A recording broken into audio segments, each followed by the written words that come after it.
Hi guys, myself Jayesh. Now I am telling about nuclear fission with lasers. First of all, we have to know about nuclear fission. What is meant by nuclear fusion? Nuclear fusion reaction power the sun and other stars. In a fusion reaction, two light nuclei merge to form a single heavier nucleus. The process releases energy because the total mass of the resulting single nucleus is less than the mass of two original.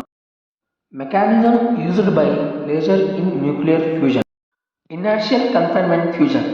It is a fusion energy process that initiates nuclear fusion reactions by compressing and heating targets filled with thermonuclear fuel.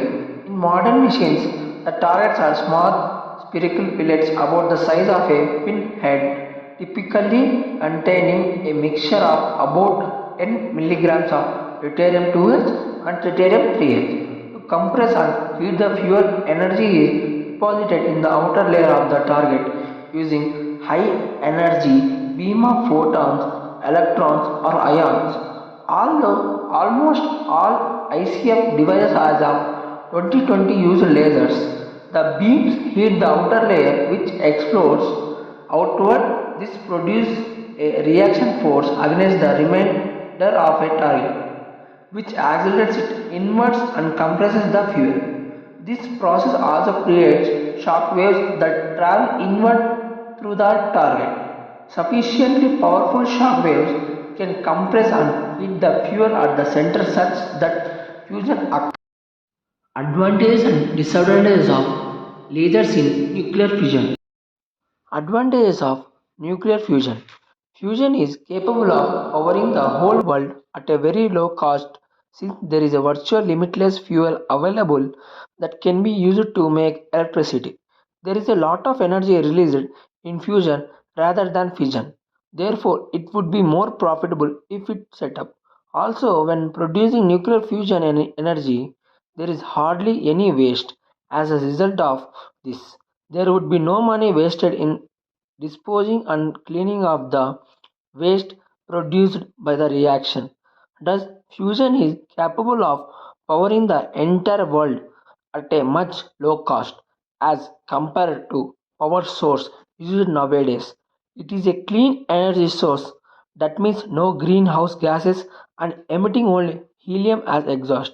It is easier to stop nuclear fusion reactions as compared to fission reactions since there is no chain reaction in fusion. Disadvantages of nuclear fusion.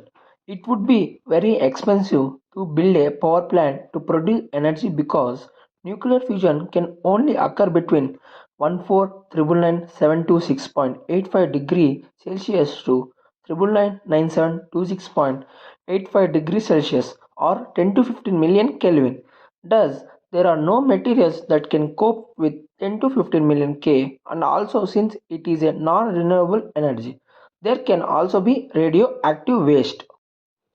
Laser fusion, also known as inertial confinement fusion, is a method of initiating nuclear fusion reactions through heating and compressing fuel targets in the form of pellets containing deuterium and tritium. It is one of the most promising approaches to achieving controlled thermonuclear fusion. In the direct laser fusion approach, no debris is left to recycle and the materials do not cause activation problem. Unlike nuclear fusion plants, laser fusion does not produce large amount of high-level nuclear waste which requires long-term disposal. ICF systems have three main components: the target containing the fuel, the driver lasers to ignite the fuel, and the chamber to capture the fusion energy and begin the process of converting into electricity, both achieving ignition and demonstrating a positive energy balance require careful energy accounting. Improvements in the efficiency of laser technologies is how ignition is achieved, enabled by better simulations, and in the frequency that high power lasers can be fired have significantly improved the math for fusion concepts. Thank you.